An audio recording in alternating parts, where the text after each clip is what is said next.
Before we move into today's program, I really need to appreciate our viewers and reviewers all over the world, making sure this program goes well. Bystanders at Newsstands on Flip TV with Michael Adekunle. Let's check out what we have today on the Vanguard newspaper. Was dishing out this morning very vital and critical information here. Okay, let's check. Obasanjo seeks to divide Nigeria in his old age. That's what the Vanguard is saying. Fulanization agenda. Obasanjo seeks to divide Nigeria in his old age, says federal government, and says his comments are divisive, depressing. I repeat, says his comments are divisive and depressing. Khan, Onayekon, Martins, Adebanjo, Ikponwe, Nyam, and others back Obasanjo. These are the set of people that are backing Obasanjo, and you can see the picture of the president of Nigeria talking about Muhammadu Buhari, the incumbent president, and the ex-president of Nigeria, Olusegun Obasanjo, on the front page of the Vanguard newspaper. And let's go down to another story here. Okay, purchasing managers index grows further, says CBN report. Okay, let's move to another one.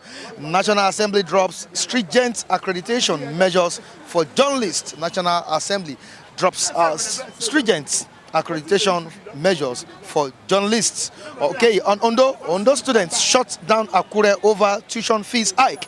Ondo students shut down Akure over tuition fees hike. And let's move to the one on the top of the newspaper. Okay, Femi Aribisala. Let's go again. Femi Aribisala. No Yoruba president in Nigeria for another 20 years. No Yoruba president in Nigeria for another 20 years. That is what Femi Aribisala is saying. On to the next one. Otedola visits Chairman Chukwu in London. Otedola visits Chairman Chukwu in London on banditry. Bandits kill 34 in 3 Katsina local government areas.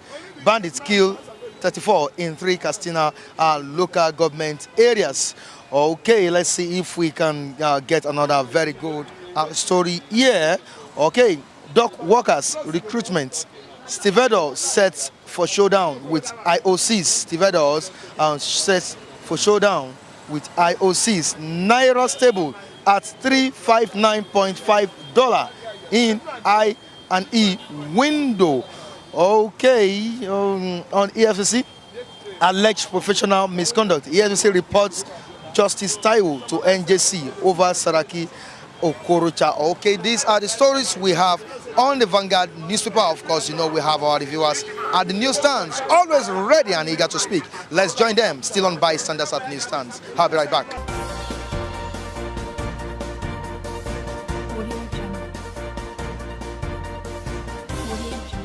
Federal government is saying, especially Lai Mohammed has come out to the open to criticize what Obasanjo has said.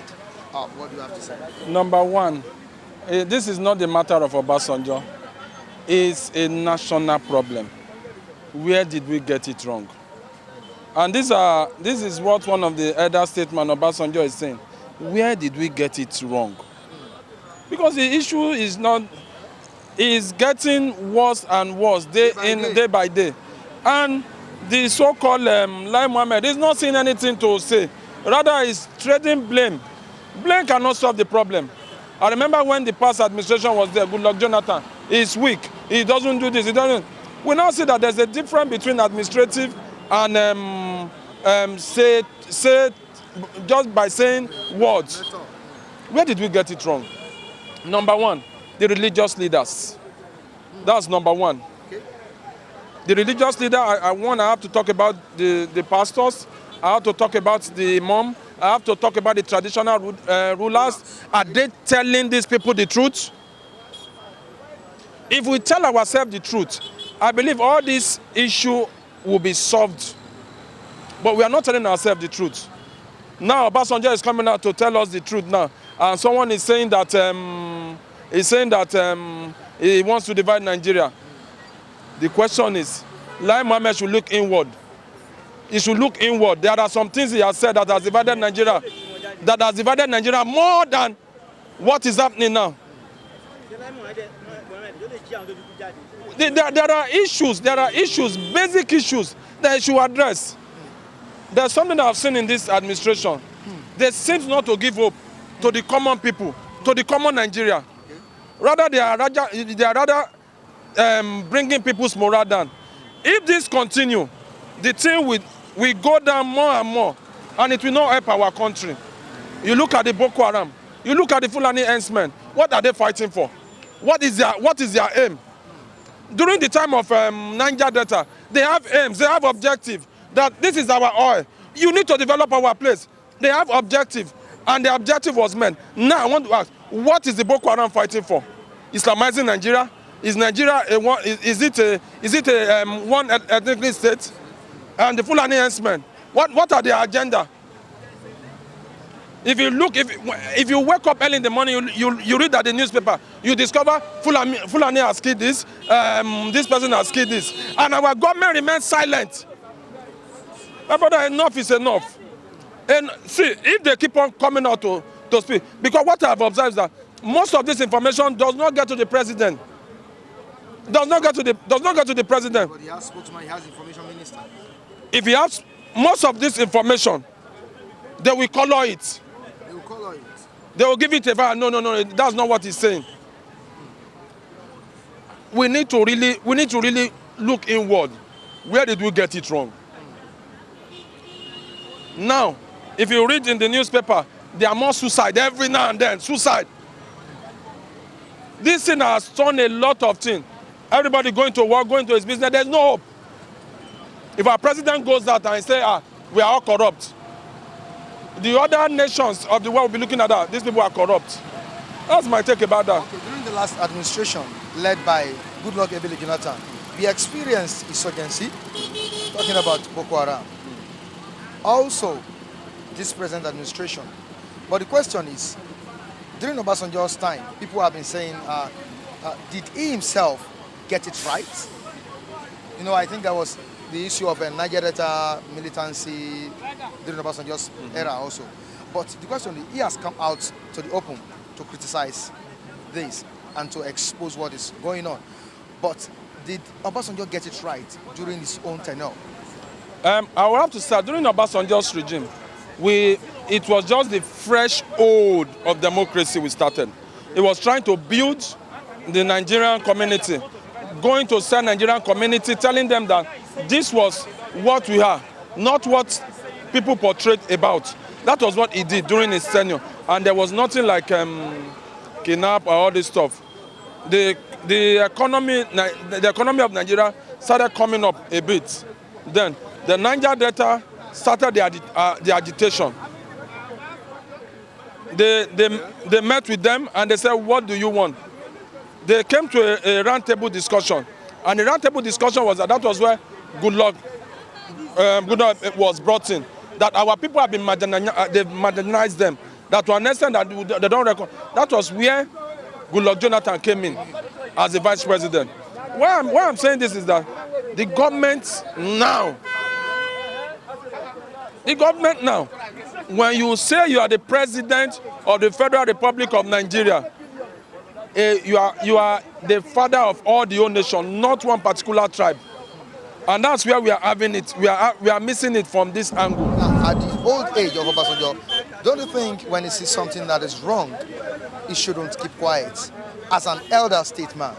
He cannot keep quiet.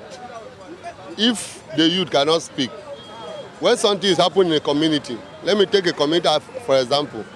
If the youth cannot speak, and the elders know that this thing that is going on is not good, what do you think that the elders will do? They will rise up to speak, to stand against it. That's why he say, if the influenization, the influenina, that is the agenda that the people bring into power. That is why you see that when the herdsmen can come to your community and kill, nothing will happen. You not hear whether they arrest one herdsman. You tell me that the Boko Haram that they are fighting today, they don't know the people that bring Boko Haram. They know them. So forget all the leaders. Before Obasanjo said that, there is something he saw, and they are aware of it. Not only him, but forget that all of them don't want to speak. But a man made a statement this morning when I was listening to radio. He said, if they have a leader like Obasanjo in the other political zone in this country, Nigeria will have be a better place. Because when he sees something that is not good, he said it out. That's why I see everybody is angry with him. He's one of a respected president all over the world. Anywhere you go, they welcome him. Forget that he's not the president again, but he still has power more than all of them that are there. Are you sure? That's when anytime he speak, only one word they cause commotion. Only Obasanjo word, in word alone, they cause commotion. Anytime he speak a word, the whole Nigeria shake. Now, looking at Obasanjo as a person and as an elder statesman, he has contributed his own quota when he was a president. And this time around, I won't say he's no more active. He's still active in the political system of Nigeria. Now, talking about the Islamization of Nigeria by Boko Haram, do you think this is possible for the giants of Africa to be Islamized? Looking at the ethnic groups we have and the number of... See, it's very easy. Okay. Because when you look at it now, look at this man called Mr. President Buhari, the agenda I have. Now, you as a South-South, a South-East, South-West, you don't have power over the North. You understand? Because when there is something happen now, carry a matter now between a Southern and Easterner and go that let the judiciary we have stand for it. Who are those? Maybe the Northerner and the Southerner have issue. Who are those ones that want to stand to judge the thing? Eh? Who are those ones that want to stand to judge the thing? Is it the Westerner person or the Easterner person? It's the same Northerner. So there's something you see that is very easy. Forget the Islamization. Who are the people that will stamp it? Yeah? Is it not? Even though when the Supreme Court now stand, they submit something to him. He's the same person that is fighting for Sharia for them. So there's nothing any man can do. This administration is making efforts to cover all this. They are not making effort to stop it. They are making effort to actualize it. Let the thing stand. That is their mission. Before Obasanjo said that, forget, he has been in a list. Do you know that Obasanjo followed them in 2014? He was one of this government. He said Buhari, why he followed them is because of Buhari. He said because Buhari is one of the free corrupt leaders we Nigeria have up as then. But have you ever asked him why did he step down from supporting the same APC for now? Why did he come out from their back? Because the thing that he saw there is not the thing that wants to favor the country. Even though everybody is speaking about Obasanjo that is not good, is he tried for this country more than this government? For 4 years, what have we achieved? Killing, they will come. Can we imagine that when killing will happen, X-Men will kill somebody and the Minister of Information will come, it's only 7. Can they bring the 7 life back? They can't bring it back. They will say they say na 20, but they say na only 7 people na in that. Every day, you never come one day in this newspaper that you not hear that X-Men attack community, kill people, kill everybody for there, pursue them, come up for home. Then what do you think that they are looking for? The Boko Haram that are fighting for Islamization of Nigeria at that time, they are aware of it. That's why you see that they cannot stop it. And that is why when this man, Ezazaki, come, because if Ezazaki bring the notebook on the table and Buhari refuse to sign it, you know that it will be a commotion. That's why I have to carry the man. You understand? Because you cannot say X-Men have not stand and he want to make the Ezazaki group want to bring their own this thing. Those are the same Boko Haram that we are talking about. They know all of them. Forget, the thing did not start in their time. Even Obasanjo say Boko Haram did not start today. Start even when he was the president then. That's when Boko Haram should start. Even Jonathan himself said Boko Haram is part of his cabinet. He said all of that, yes. When they send the foreign army to come and help us fight the battle of Boko Haram, you people did not hear the statement that the foreign military made. He said they don't want to die.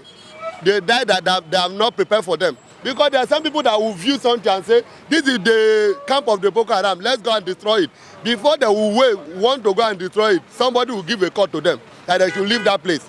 Then do you think that who are those people? Is it not the same people that sit down? They talk hard, this is where the place is. That let them know. The cabal, that is where the problem is coming from. That is why I see that One day, a man made a statement in a radio this morning where they were talking about this same issue. He said one day, S-men will enter police station and pack all the whole gun. The Oga will tell them not to do anything.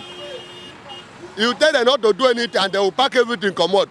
And when they pack everything come out, it happened. They kill many police and army for Benue that time. When they start for Benue, you didn't hear it. Fulani police with gun, but they could not shoot the Fulani. They were there till they killed them. Now, what speedy action do you expect the government to take on this? If the government want to stand that they are not, that is not their agenda to give the S-men power, they should do something, because not every day you wake up in the morning, you hear key. This one, S-men, key this, S-men. Are they the only one? We have the Niger Delta, we have the Oduduwa people, we have many groups in this country, but only one we hear every day is what? S-men, because they come to stand for their right. They don't even have right. Because when I was a little boy, even though when I was in my village that time, S-men carry stick, but now they carry AK-47. Who give it to them? Thank you so much for your But you now, wait, you as a Nigerian, can you carry AK-47 or carry knife, walk out from here, reach that place? Hold and make you hold knife for hand. You have not touched anybody. Hold the knife, walk out from here, reach that place.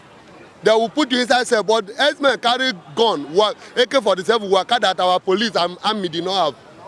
Then where are we heading to? That's why you see that Nigeria is very impossible. It's very possible for them. One day, because the supreme leader is their person. If you take it to court now, who is the person that will judge? Is it not them? Who's the supreme leader? The one that the judge appointed now, Tanko Mohammed, CGN chairman. If the matter arises now that they say, okay, let the court, is it that the Nigeria want to approve it?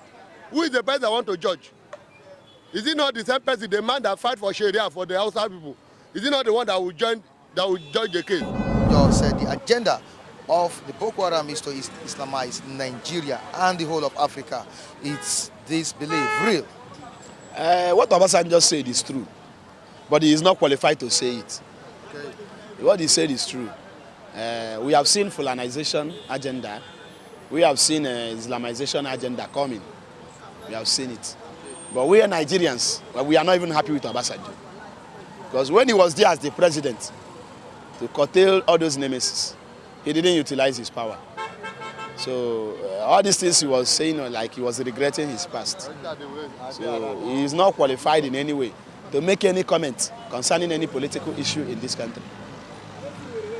When he was there as the president, when Sharia law was going on, when these people were still using machetes, we are killing people in Jos. There were mayhem in Jos, Kaduna, Gotigo. But was looking like a mugu. He didn't do anything concerning it. Even there are some Nigerian artists that we are even sending signal, that we are even singing song, using their music to pass a message across to him. Like somebody like African China that sing Sharia law. Somebody say woman no go see woman face. Somebody say woman and woman no go sleep for one bed. This is Sharia law. I say make una hear this one. He was singing. You say mama sing go for Kaduna. My Pekin is finish. Mama and Papa go for Kaduna to visit in Pekin. Reach Ebenebe. Even Ebenebe if something happen. And people were killed. He say in Pekin we don't do service for Kaduna. Jos Gubotigo has been massacred. And he even showed the video. Yeah. What did he know about Obasanjo? He started pursuing those people, pursuing all those artists, making a brand comment about them. But he was not a visionary leader. He was not a leader that see ahead. One of the good qualities of a leader is a leader that see ahead. A leader that see what can happen in the next 20, 50, 15 years, that sees the future. But if Obasanjo was operating only within the terrain, it was only under his tenure, under his custody, that Sharia law was established. Other Sharia courts was established. What is the essence of Sharia law, Sharia court, and all those things? Do we need it? Our constitution said that the constitution of Nigeria will remain supreme. When the constitution of Nigeria raises its head, every other law becomes a bylaw. And he was under his custody. Sharia law was operating in Nigeria. They were cutting people hands in Zamfara, cutting people leg in Zamfara. Do we have two constitutions in Nigeria? But all these things were happening under Obasanjo regime. Sharia laws, and for a state was overtaken by the Sharia law and constitution. If you do something, if you open your bra, if you do naked, they cut your hand, they cut your leg. Obasanjo was there looking like Mugu. He was not doing anything. This is when these people are still using knife, they were still using machete. Now they have graduated in using bomb. And he was now coming to make comment over it, that he was not even in power again. That he's even old. It's not possible, he's not even qualified. He should not make comment. We Nigerians are not happy with him. You mean his comments are not relevant? He should keep his mouth shut.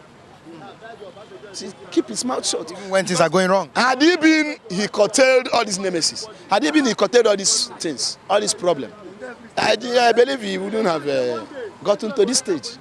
He wouldn't have gotten to this stage. Because under him, Nigerians were recording, experienced a lot of mayhem under Obasanjo. Mayhem in Kaduna, in Kano, in Jos, killings.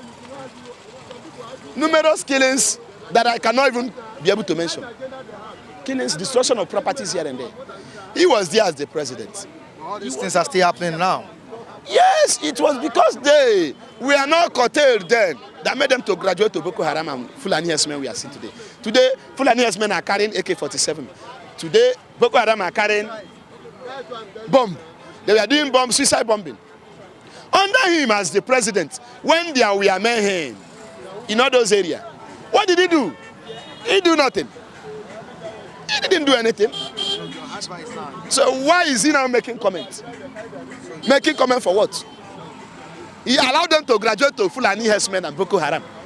And he is now making comments. He should go and sit down. He's not qualified.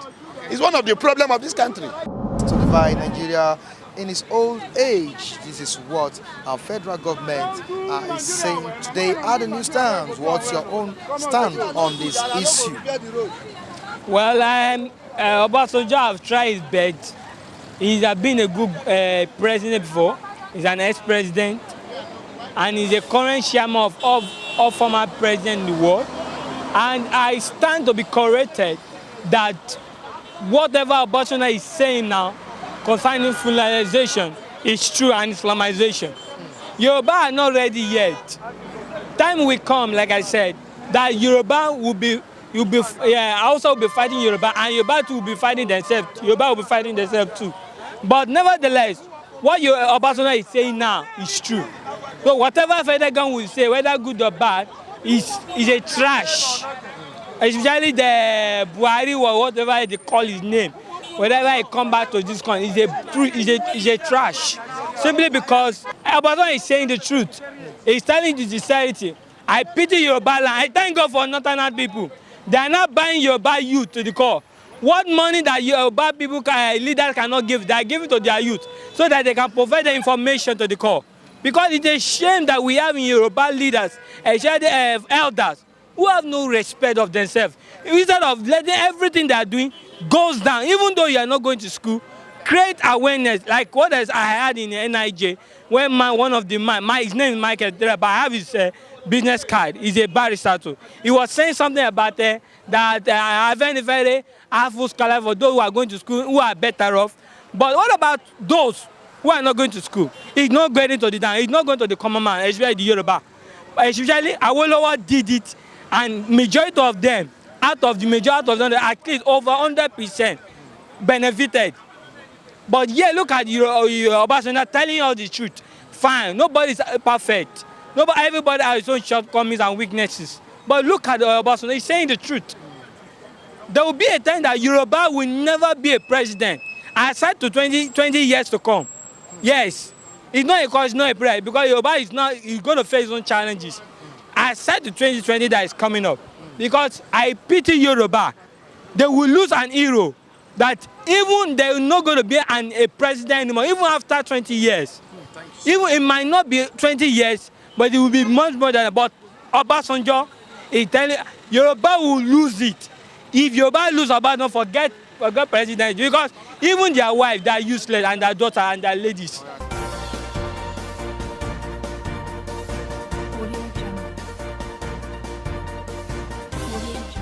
And this is where we wrap up today's edition of Bystanders at Newsstands with Michael Adekunle on Flip TV. Do join us next time as we bring you other interesting topics from the newsstands. Behind the camera is my very good cameraman Latif Adeboale. Also in the studio, Michael Ojo, keeping it real every day to make sure the work goes fine.